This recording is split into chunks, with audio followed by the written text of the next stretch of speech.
Well, folks, welcome to one more edition of Politics and Random. Egberto Willies, your host. Thank you so kind of being part of the show. We are going to have a what again? Great show for you today. How is everybody doing? I trust everybody's all right. Welcome aboard, El Senor Miguel Rudnin, Michael Rudnin, AVQ, Brooklyn, New York. Melanie Keelan, Barcelona, Spain. How are you doing, Melanie? Lee Grant from Montgomery County. Of course, Eric Hayes from Atascocita, Kingwood. And the one and only La Preciosa, the beautiful Yvette Avery Herod from Atlanta, Georgia, where she says, yes, it is very warm here. And AVQ says it's a beautiful, beautiful day outside. I'm glad to hear that. I think it's kind of nice out here, just kind of steamy with all that rain that we had. Now it's evaporating.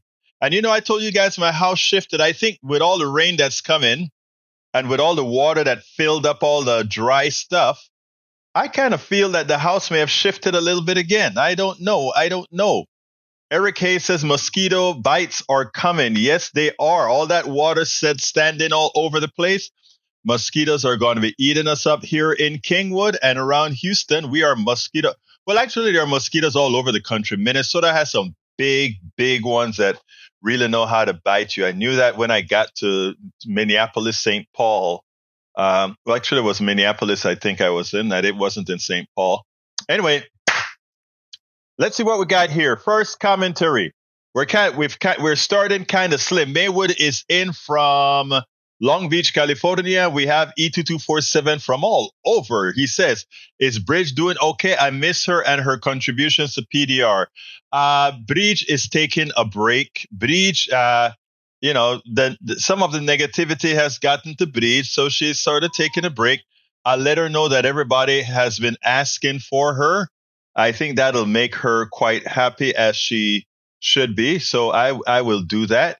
But anyway, folks, we love us some Bridge MCP. All right, let's see. Tim Danahy said, look forward to a conversation with you on Israel, Truth Social, public offering, and stock buybacks. You're a good man with whom to agree to a degree. I love that. Brother, that is from my good friend and supporter, Tim Danahy. Tim Danahy, you have an open door. You tell me how you want to do the interview. You want us to tape an interview to talk about these issues, or you want to do it live, or you want to do it on the phone, calling in, any form that you want, because that's what we are here for, my brother. You know, that's what we believe in here.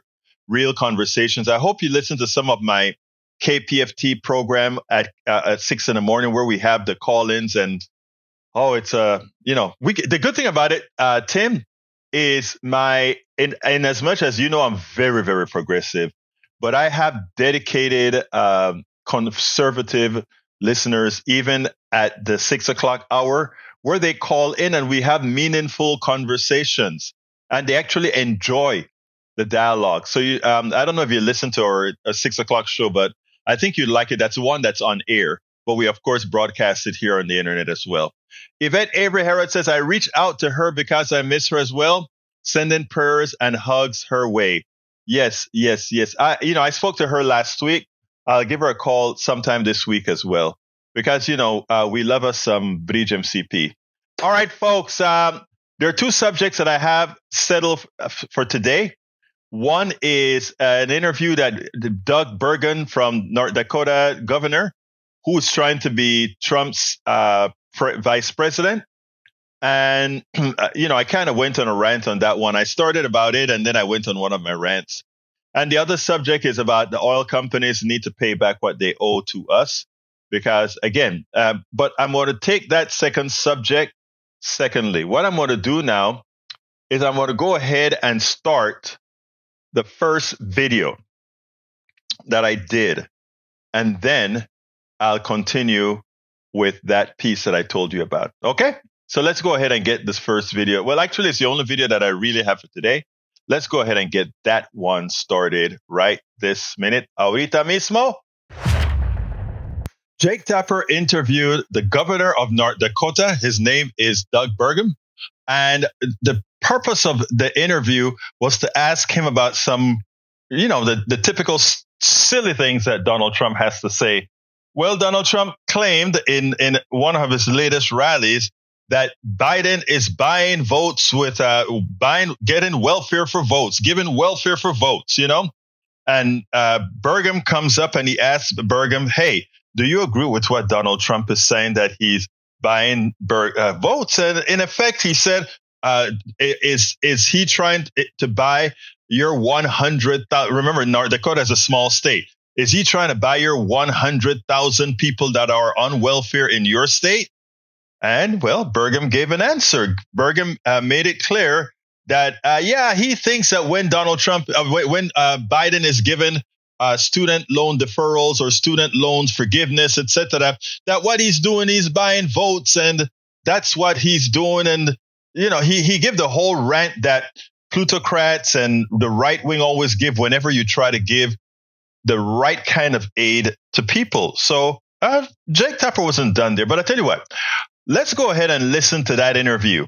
And then there are quite a bit that I want to say about it, because Burgum shows that this country is still being run by plutocrats, has the ideology of plutocrats at the expense of the average American citizen. Listen to this and we'll take it on the other side. The New York Times reported that last night Mr. Trump said that some Americans get, quote, welfare to vote. Is that how you see the electorate? You have, I think, more than 100,000 North Dakotans on Medicaid. Are they getting welfare to vote? No, and I don't think that's the intention that he meant when he said that. But I mean, I do think that what we have here is when Joe Biden, he can't campaign on, his open border policies. 2016, that was about immigration. Now it's about national security and public safety. And open borders is something the majority of Americans are very concerned about. Inflation touches every single American. The wars that are breaking out around the world. So, in places where President Trump had success, Joe Biden's having failure. Where President Trump was strong, Joe Biden's been weak. And so that's what people are actually thinking about. But then you throw on top of things like the student loan debt, and you start trying to give away hundreds of billions of dollars of taxpayer money. And it's like we're borrowing to give it away. It's not tax and spend, it's borrow from the Chinese and give it away. When you see those citizens understand those are like pre-election payoffs. Those are like, hey, folks, please vote for us because we're relieving your debt. So at what point does it cross over programs like student debt to just vote buying? And I think, again, the people that are working hard and are paying off their debts and aren't getting loan relief are saying, hey, this just isn't fair. In America, people want things to be fair, not unfair. And I think it's clear that there's vote buying going on at a scale like we've never seen before. Does that offend you more than Donald Trump telling a room full of donors, wealthy people, millionaires, billionaires, that he's going to cut their taxes? Is that buying votes any different? Well, first of all, I just reject the whole premise of this idea of wealthy donors. I mean, the room of people that were there yesterday are all people that were job creators. These are Americans that took risks that So they're not wealthy? Sometimes risk everything they had to start a business. Well, they're wealthy now because the American system of capitalism, worked for them to create jobs, to help them build their communities. These are among the most generous people in the country. They're the ones that are giving back to philanthropic efforts and building strong communities. They care about their kids and their grandkids. Because they've been successful and because they've worked hard is not somehow that they should be disparaged. This is what we should be celebrating them. These people represent the American dream. And part of the way the American dream works is when we have low taxes and low regulation. And Joe Biden he's proposing the largest tax increase in the history of America and proud of it. Now, here's the deal. First of all, he claims that student loans are somehow a giveaway. Let's be clear here.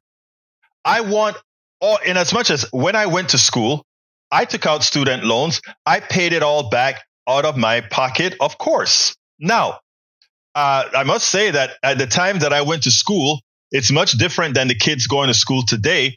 They're ripping the kids off right now with the increase in costs in schools as corporations are paying less taxes. So in as much as I don't think it was fair either when I paid my loan off, I am all for making things right. Pay off the student loans of all the other students. Let me tell you why. These students invested in getting educated and then going to an employer who took advantage of that education that they paid for. And many of them had to borrow the money that these same companies have investments in financial companies who are there loaning the money. What I'm saying is the vicious cycle is as follows. Corporations have government cut their taxes, including taxes for universities, etc. The students have to pay more to go to college. When they get out of college, they owe all this money to corporations. When they go and work for these corporations get an educated person that somebody else educated, either a scholarship or the student themselves or a loan. And if they happen to have gotten a loan, these corporations, many of them have investments that are profiting from the loans that they gave the people to be educated so that they can come back and work for the company. It's a circular loop of theft, legal theft. So I am absolutely for paying off all student loans, all trade schools loans, etc. I think we should have a society that educates people, and we can afford it because our corporations are benefiting from the work resources of all of us. But that's another story. Burgum then talked about the job creators. When Tapper asks him about, well, wait a minute, Donald Trump says to a bunch of rich cats in there with him that he is going to give them a huge tax cut. Isn't that buying votes for the tax cut? Oh, no, but Doug Burgum takes exception to that. Those guys are job creators. Really? Who are really the job creators? These businessmen that know how to move paper around. The biggest fallacy we have in this country is that somehow the corporate executive is a job creator. You know who are job creators? I want every single person listening to me this very minute to look in the mirror. You are the job creator. You are the one that creates demand. And when you create demand, there is a supply that needs to be met. And somebody who has capital, or even you yourself, may go ahead and satisfy that demand. If these executives have no inherent power, inherent knowledge, they look at Bezos. Look at what Bezos built. Bezos didn't build that. I'm with Obama, even though Obama kind of walked it back. Bezos did not build that. Bill Gates did not build that. Berkshire Hathaway did not build that. The truth of the matter is collectively, we all did it. We may have some people that had a vision to do something, but a vision is only a vision without the people to fulfill that vision. And if you have a vision and you cannot fulfill it, it's an unfulfilled vision. We have to let people start realizing what is their worth. I have invented things myself. And do you think I sit back and say, well, X, Y, and Z corporation is dependent on the invention that I had, and the invention that I have, I should forever capitalize in it and make a lot of money? I could have patented it, but I didn't. And you know what? I don't believe in that system.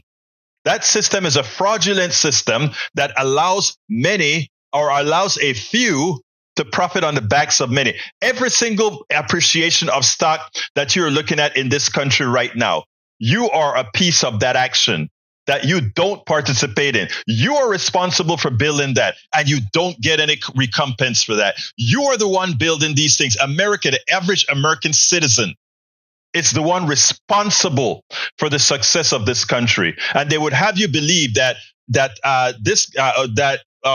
what's the name of the guy who now is doing rockets, right? Tesla's the person who created Tesla. No, he is not the person who created those things. We've been sending things up into space with computers less powerful than my phone. We've been putting orbital flights. They've just gotten to orbit. Just now, the private company has been able to get to orbit. We've been doing that for a long time. We went to the moon. We've sent things to Mars. Don't buy the game. The game is to keep telling you, these are the job creators. These are the job creators. The executives are the ones that make things happen. The executives are the ones that make things happen. The visionaries are the ones that make things happen. And they keep telling you that. And you start to believe those things, and you lose your worth for all your work. You lose your worth for all your work. So let's wake up, people. Let's stop believing the crap about the job creators and who creates innovation. Let me give you one little thing before we go here. They like to talk about who the job creators are and why they must continue to receive their inordinate profits, because if they stop getting those profits, there's no more incentive to create. But let's be clear here. The people that get very rich, let's look at all the billionaires. Musk. Let's look at all the billionaires. Gates. Let's look at all the billionaires. Even Trump. What do these guys do? They employ people to innovate, and they pay the people to innovate a salary. And that salary does not encompass the inordinate amount of profit. It's they who get the profit, but the innovation didn't come from them. The innovation came from the salaried employee. The innovation came from the hourly employee. How then do you accept what Burgum just said? These are the job creators. No, the innovators are the one who create the ability for you to create jobs. And you create jobs by your spending. You create jobs by your consumption. Let's learn together and understand how things really work. We have been hoodwinked for decades. We've been hoodwinked for centuries. And until we wake up and understand that the system depends on us being dumb, and that one of the reasons they want to burn books, and one of the reasons they don't want you to learn all these things is because one of the reasons they want to get rid of TikTok is that an educated population is a dangerous population for the plutocracy. It's a dangerous population for the small people who are in control of our system. Wake up, be woke. Wake up and be woke. But there's another thing that I forgot to mention in that rant. And as I listened to Burgum and listened to the rant that I gave after Burgum, I'm like, how the hell did I forget that? Let me tell you what I forgot to say, because this is important. I forgot to say that when Burgum said, look at all these wealthy people put their monies at risk. I want you to listen to that statement, because we have learned to accept it. The wealthy people put their capital at risk. That's why they deserve the compensation they get. That's why they deserve the inordinate profit, because a risk, if something goes wrong and they lose their capital, there's a problem there. Well, there's something I should have put in the rant that I forgot to put in the rant, and it goes like this. They risk capital. Okay, let's get it right. They risk capital. That's an inert thing. But you risk your limbs. You risk your health. Those people that are drilling for oil, it's not the executives drilling for oil. Yeah, some of the shareholders are passive income receivers. They're risking their capital. You're risking your life. The guy, think about how many people died building the Boulder Dam, no longer Boulder Dam. You know what I'm talking about, on the Colorado River. Think about the amount of people that have built these skyscrapers and put their whole bodies at risk. And then when they get ill or get sick, these are the same people that don't want to pay the taxes, so that we have a collective society that takes care of the people whose luck run out on them, whether it be health or accident. People. Remember again, we have been hoodwinked. And until we wake up and start saying, this economic system is a fraud. And I was speaking to, and I'm going to come and answer the questions and go to the chat in a minute. And by the way, those of you on Twitter, you can join the chat as well. I can see the Twitter chat as well. So we have a whole lot of people on Twitter. Go ahead and you can put messages in the Twitter chat, and I can actually answer from our combined database right here with messages. But here's the thing, guys. Very important. Very important. There's an article that I'm putting together, and I already gave it a title. The title of the article, if I can find it and bring it up early on, and I have some bullet points, and maybe if I have some callers that can call in and tell me to add a few topics to it as well. You guys run this stuff for me. But the title of the article, and I want it to be a substantial article. It's our economic system is a fraud. Our indoctrination from birth causes support of the con. And then some bullet points that I have right now that I'm still building bullet points to write the article. Money backed by gold is senseless because we have some people wanting to go back to the gold standard. Borrowing from rich people for deficit spending is a con. It's a wealth transfer technique. Otherwise, some other things. But let me go to Melissa because Melissa wants to have a comment. My dear sister, Melissa, talk to me. Melissa, you're hot. Oops. I call back, Melissa. I don't know what happened. Call back. Call back. We missed you. But as soon as Melissa called back, I'll be on with that. But anyway, folks, you can call. There we go. Let's see if I can get her. All right, Melissa, are you there? I'm here. I'm sorry. I hung up because I couldn't find my page. How you guys doing? How you doing? You hung up on me. I'm so hurt. So I called you right back. I didn't mean it. I just wanted to make a couple of comments. I had to do a playback, so I didn't get to hear your morning show until after later. But I wanted to say about Molly Cook. Okay, I understand she's young, and we need that young, new energy vibe into in the stratosphere, and we need our young people stepping up to the game. But technically, she didn't answer two of your questions. She played the dodge, the yes or no dodge. Okay, tell me which one it is because I'll definitely go back to her. It was your last two questions. I was just, I'm just reciting, what I heard. But the question, how you asked the last questions. What did she ask? What you could have asked her? Right. That you didn't ask, whatever. That was a dodge. She didn't really understand that question. And that's more like, I feel how people disregard, like they're listening to you, they're looking at you talk, but they disregard everything you're saying and then say what they want to say. So I feel like, as a nurse, she has the experience of talking to family members, but sometimes, you're not really listening. Like you're listening, but you're not really listening. So I want her to do a little bit better on that one.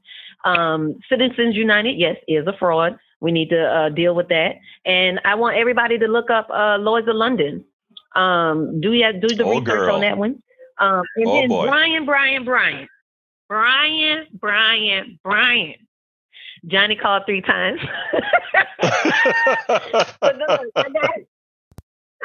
But I wanted to say for Brian, I got a research challenge should he choose to accept.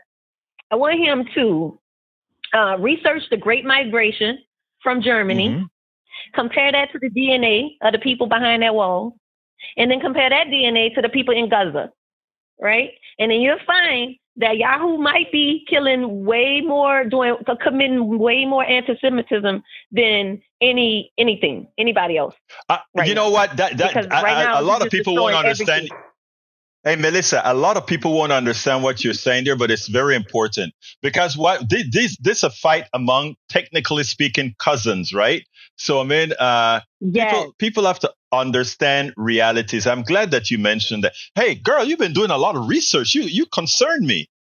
You're going to take. I'm trying to, come do my facts, because me, I got hot mouth. So now I'm trying to, put more effort, put more effort, Well, your potty mouth hasn't showed up, and I'm so happy it hadn't showed up on KPFT to get me in trouble, because when you call, Jack has to have his hand on the red button, He got to have his hand on the beat button.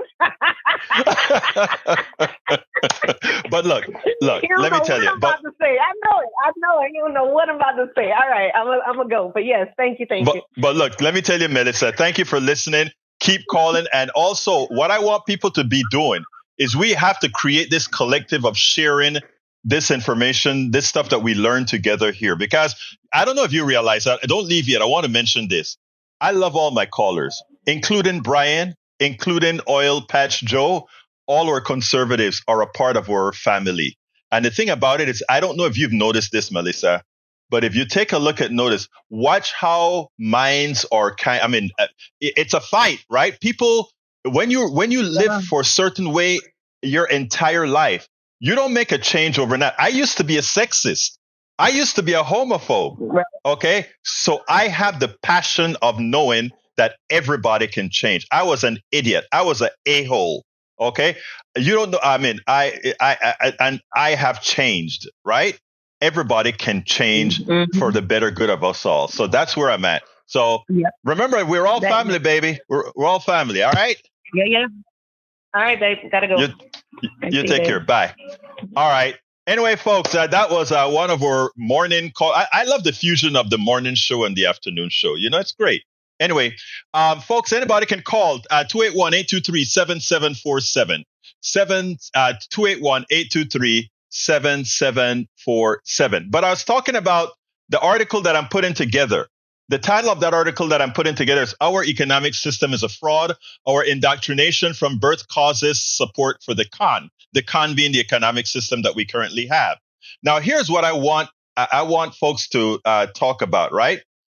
These are the topics that I'm included in there. Money back gold is senseless. Borrowing from the rich people for deficit spending is a con, especially since we have something called a sovereign currency. And I'm going to go into detail as to what a sovereign currency means and why borrowing from rich people to pay for our deficits is a con. I'm going to go into the details of the economic system of how that works. The other topic is workers work to enrich parasites. In other words, just like we spoke about what we do with capital, I want you to think about this. All the people that do the work get a payment for doing the work, but all the profit from said work, they don't partake from it. I'm talking about folks in the aggregate. Don't partake about it. We're going to talk about that. Slaves versus employees. We're going to talk about how much different is a slave from an employee. I'm talking about the economic model of slavery, and the economic model of employee. Inside of the article, we're going to talk about the Trump, why it is that so many people fear Trump being convicted or not only convicted, but why he gets the leeway that he gets. And what many people don't understand is Trump is the instantiation of capitalism. Trump gives you all the ills that there is in capitalism that everybody smooths over. Everybody smooths over the actual outcome of capitalism. Trump is in your face with what it really means. You look at all the failing companies that he created. You look at all these different aspects of Trump, and you realize that he is the essence of capitalism. And the last thing that I have as a topic inside of that article as well is real estate theft, meaning corporate home buying, what we've done with real estate right now. People always have to have a place to live. Well, when you have capitalism take over something that people must have, right? Then there is a whole lot of room for it's what I call legal thievery, like the oil, that the next subject we're going to talk about, where we want oil to be repaid, the excess oil to be repaid. I'm going to go into that in a little bit, is an issue. But anyway, folks, if anybody else wants to, so if you have topics that I'm still putting this article together, I want it to be a substantive article, and it's likely going to be a long article. And I intend to really give it some play because I want it to be well sourced, etc. If there are topics in there that you think belong there, go ahead and drop me a line at info@politicsdoneright.com, info@politicsdoneright.com, so that I can actually put that into the article as well. Make sure, there are things that I may not remember off the top of my head. Anyway, let's go to some of the folks that have a few. Let's see here. Ray calling in. Ray. How you doing, Ray? Talk to me.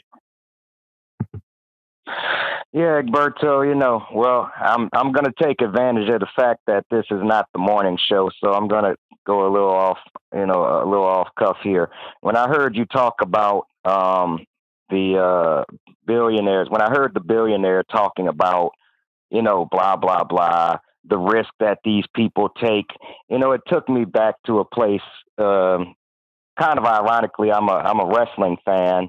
So, my favorite wrestler, The Rock, came back, and he was going off on, he was doing like his promos and stuff like that. And one of the things he did, he was taunting his opponent because his opponent said he wanted to win the belt for his mother. And I'm thinking about the billionaire, because when The Rock was talking about, his opponent's mother, he was like, I could give it to my mommy, I could give it to my mother, and I was thinking about the billionaire saying, oh, the risk they take, blah, blah. And I want to, and I thought in my mind, like The Rock said, shut the F up talking about the risk. Thank you. The risk. Oh, please.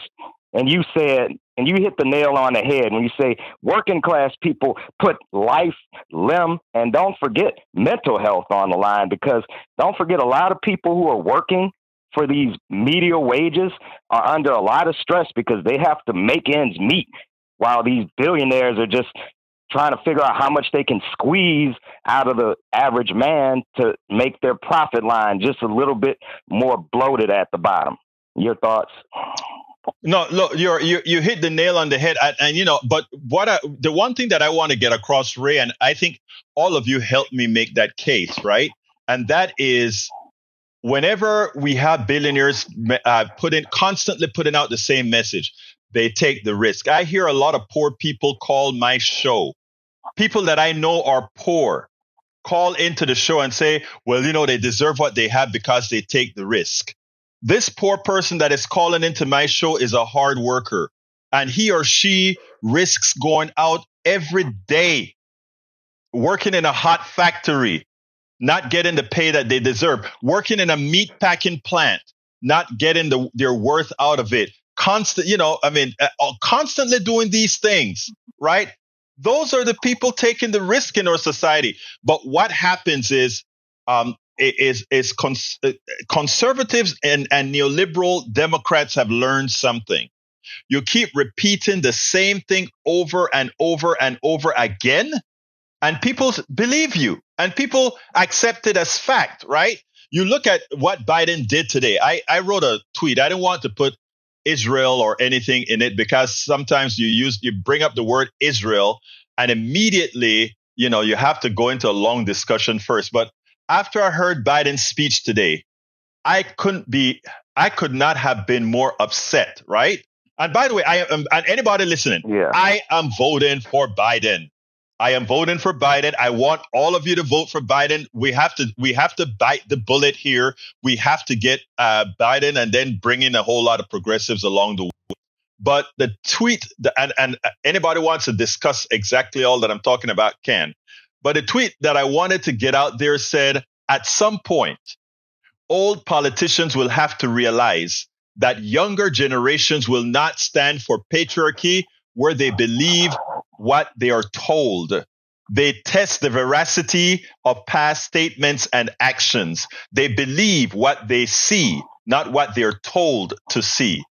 And it's important. And that's why I so love my millennials. I so love my Gen Zs, because they're not taking it anymore. They're how we were back at the University of Texas when we were fighting against apartheid, when we were fighting against the second civil rights. And, so Ray, you're right. We, the people, have to start acknowledging what our worth is. And I like to use that, our worth and our work. The middle class, the working class, the poor. You go down Houston, you go down any major city in this country with all the problems that it has, and you find bus stops that are full with people going to menial jobs. You find freeways that are packed with people going to menial jobs. And then they have the nerve to tell us we don't work. I'm sorry. The American people work very hard. There's only, and what they do is they try to keep us separated. That's why I love my MAGA people. I love my conservative people. Notice what I'm saying. People, I didn't say politicians or the plutocrats. And let me tell you why I must love them. I must love them because if I don't, we allow the path to migrate to the point that they win. Because if we are fighting among each other, we're not seeing who's actually the problem. So anyway, that's my. You caused me to rant again, Ray. I hope you got your link. Oh, no, I Check your did, email. brother. I wanted to say thank you for that. Yeah, I did. I did. So Good. I right. definitely I love your passion about it, and I just want to say I'm gonna leave on this note. You know, as far as those rich people that take all the risk and want us to have sympathy for them, if they want sympathy for me, they could look in the dictionary between shit and syphilis. Thank you. Oh man! Oh, I'm glad I'm not at KPFT. I don't have to beep that one. All right, take it. Thank you, my brother. I told you. Hey, Take care, listen, bro. I'm gonna have to call you Melissa now. Okay? Don't let me call you Melissa now. Okay. Take care. Hey, All right, folks. Look, I love my peeps. I love my peeps. I love my peeps. Anyway, so folks, if you have anything as you're thinking about this article that I'm writing, go ahead and send it off. And I want input from people. I want to maybe some of the times crowdsource this stuff. Anyway. I saw something from Tim, my brother Tim, that I want to get to. Tim, are you still here? Tim, if you're here and you have the wherewithal, give me a quick call. Not to talk what we're going to interview about. I just want to ask you a couple of things. If you're still here, Tim says the problem with with wealthy philanthropy is that it is arbitrary and capricious according to their interests. Higher taxes are actually good for the economy and ultimately the wealthy. And let me tell you, you're a genius. Let me tell you something about taxes. And there's proof to that. And I've actually mentioned that in my book, As I See It, Class Warfare, the Only Resort to Right-Wing Doom. That book I wrote a while back. Class Warfare, the Only Resort to Right-Wing Doom. And let me tell you what it was all about. It turns out that we had, what's the word that I want to use? Wait a minute, something just happened. There we go. Let me tell you what happened. I wrote this book called Class Warfare, As I See It, Class Warfare, the Only Resort to Right-Wing Doom. And in that book, I specified exactly how a whole lot of this stuff worked, the economy, etc. And it's not a new book. It's about, I guess, several years old now. But what I try to explain in the book is that things are not exactly the way we think they are. But I tell you what, we'll talk about that another time. Let's go ahead real quickly and get into the second subject that we are supposed to talk about today. And that is oil. I don't know how many of you go to Common Dreams, but Common Dreams is a great resource. It's commondreams.org. And that is the topic of the second discussion. And what I like about it is, and I'm pulling it up right this minute. There we go. And let me put it on the screen. The article that I want to touch on, and you can see it on the screen right now, is Congress urged to tax big oil for price fixing and issue every American a refund. I want to go through a few things. And those of you who listen to my morning show probably heard this before, but bear with me. We'll get a corollary onto it. Remember, after the pandemic, I was in Washington, D.C. during the bulk of the pandemic, taking care of my daughter. And every time we go to Costco to get gas, I would get real upset because the price of gas would be going up. But let me tell you, right before we started to get out of the pandemic, oil was flooding the market, right? So the oil companies had to pay to get rid of the oil. Instead, a barrel of oil for a little bit went negative, which means you didn't have to pay for oil. They would pay you to take the oil because, again, there was oil in the channels, right? Let me tell you what happened. After that, as the economy started to come back and people started to drive, the oil companies wanted to recover, and they wanted to recover yesterday. So here are all the things that they did. Saudi Arabia took 2 million barrels of oil off of the market. You remember Russia, the war between Russia and Ukraine? They gave you the false information that, oh my God, because there is a war between Russia and Ukraine, somehow that's going to affect the price of oil. Of course, we know that the war between Russia and Ukraine is far away from these fields that they're going to be shipping oil from. But not only that, they also knew that we had a glut of oil from Saudi Arabia, who then took 2 million barrels of oil off the market. I'm not even going to go to Venezuela right now. I'm going to hold off with Venezuela. We never, listen to me, people. I want you to understand this. We absolutely never, and this article doesn't even go into full detail as to some of the things that I'm telling you here, but I want you to understand this. There was never an oil shortage. Never. In 79, there was not an oil shortage. There was an embargo. And all during the 80s and 90s, every time we had an oil shock, it was a manufactured shock. We have allowed oil companies to manipulate a market in a true supply and demand system, right? You don't restrict supply to control prices. That's called price fixing. And that is what the oil companies do day in and day out. Every now and then they screw up because they don't have a lot of stairs. Every now and then they screw up and they get things out of whack. But that's what they've been doing. They have been screwing us day in and day out. These increases in prices that you see in oil, they are false. There's no inflation. But let me tell you the danger of what these guys do. The country runs on an oil economy. What that means is that everything is dependent on oil. Hang with me. Let me explain. Whenever you go to the grocery store and you buy a piece of lettuce, you buy canned goods, you buy anything, right? All those products are shipped to you. And how are they shipped? By rail, by train, by bus, meaning trucks, and all these other ways. So when the oil companies extort more money out of you to pay, that truck driver has to pay more for gasoline, everything, his prices go up. When the grocer goes to get the prices for the shipment or whatever, his prices go up. So then he charges you more. So just increasing the price of oil at the low end increases the prices of all our goods. They are the creators of inflation.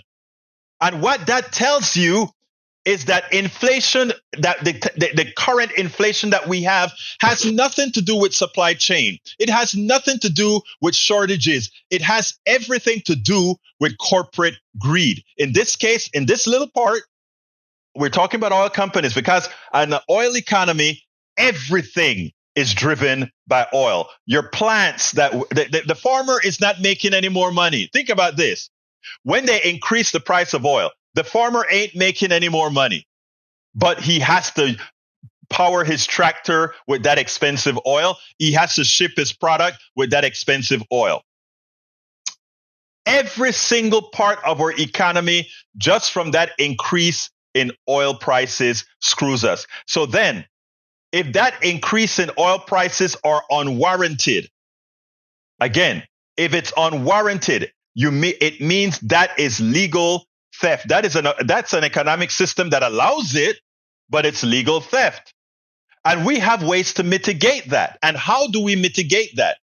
We mitigate that by taxing the holy hell out of them and then giving back the money to those people, those parasites stole from. It's not difficult. I mean, if you want to keep the fraudulent economy, there are still ways that the political class can actually mitigate the fraud. And that is using taxation and other methodologies. So when you see an article that comes out like this that says Congress urged to tax big oil for price fixing and issue every American a refund, that's true. Now, my solution is a bit denser, right? I would look at all the primary product sources. That would be oil. That would be electricity, utilities, meaning electricities and the internet. That would be banking. All these what I call basal services and basal products. They should either be nationalized or have regulation that gives the semblance of some sort of a working order. Because we have proven that where the private sector can screw you and me, that is exactly what they do. Remember, there's no heart in capitalism. Whenever we do something, whenever we want to do something positive for society, whether it be basic income for the needy, any one of these things that we ask to do, the first thing folks ask is the following: how does that affect business? How does it affect business? How comes the first thing that we ask isn't how does it make people's lives better? Why isn't that the first question? How does it make people's lives better? That should be the question. So we are having to going forward. We have to change the method. If you listen to my program this morning, what we spoke about is how do we actually get things done. When Melissa called about Molly Cook, the young progressive that got elected recently, what she was talking about is we have to take responsibility.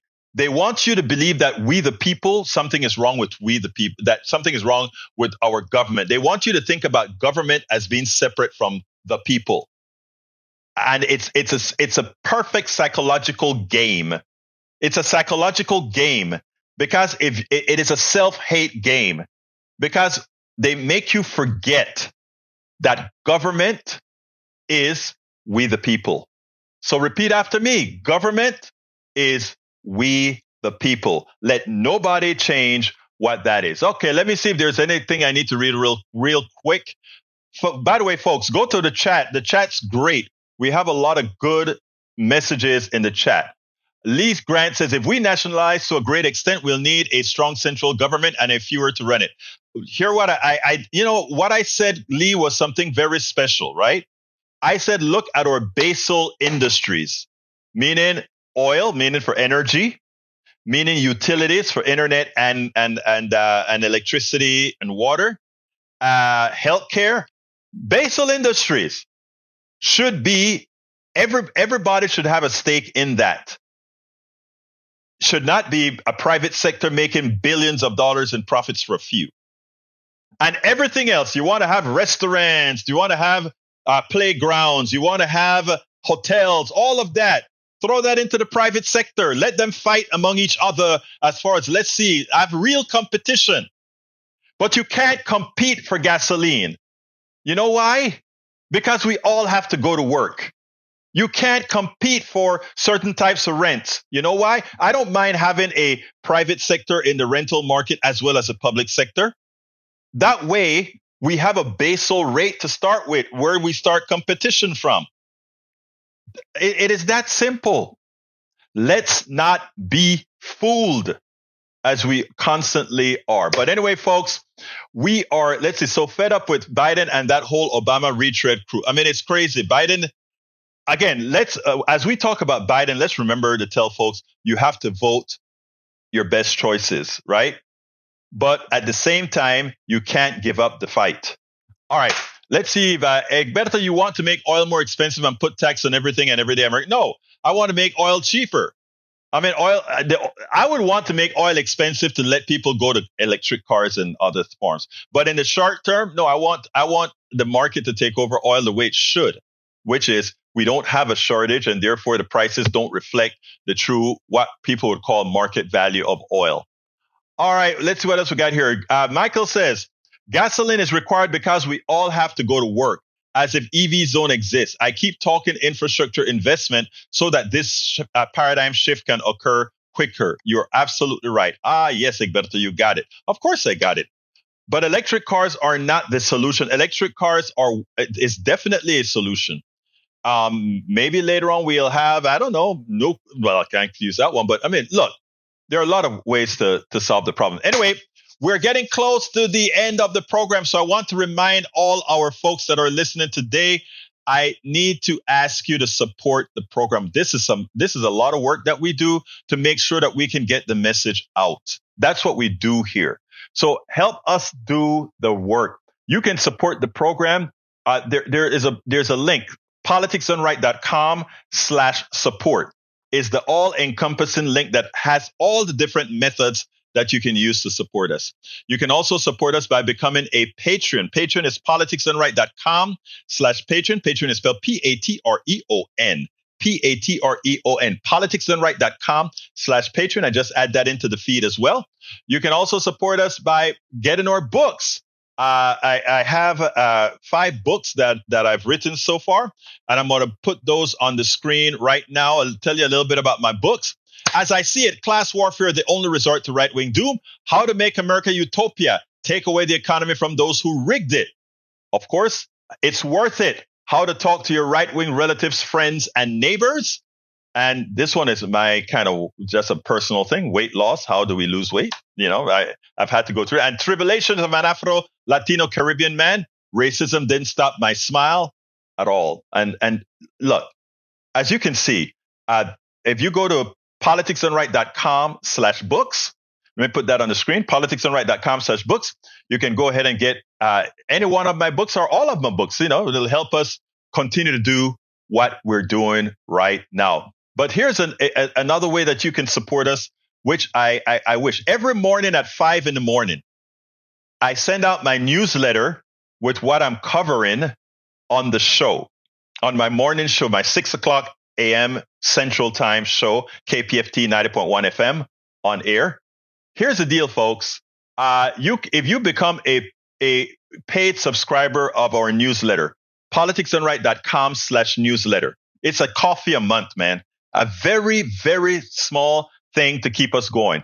You get to read all of my books, both the 5 that's already written and all subsequent books that I read on my Substack platform.